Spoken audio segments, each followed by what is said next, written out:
তো hello guys, শুভ সকাল বন্ধুরা। তো দেখো ছোটো ছোটো বাচ্চারা কেমন কালী পূজার মাটি নিয়ে আসছে। শুভ সকাল, তোমাদেরকে কালী পূজার আগাম শুভেচ্ছা। কে বেশি আনতে পারছিস? কারটা বেশি আছে বল? কার মাটিটা কার মাটিটা বেশি আছে? ওইবার তোরা সকালে পুরো মাটি নিয়ে চলে আলি কালী কালী কালী পূজার। কথা দিবি ঘরে? কটায় গেছিলি আনতে? 6টায়। বাবা বাবা বাবা, তাহলে কালী পূজাটা তোরা লজকান দিলি রে, পুরা মাটি নিয়ে চলে আসছি।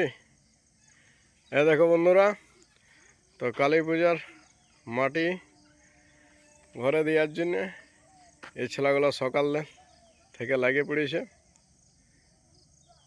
মাটি নিয়ে আসছে এরা, দেখো ঘরে মাটি দেওয়ার জন্য। কালী পূজা সামনে এসে গেছে আমাদের। শুভ সকাল বন্ধুরা, টাটা।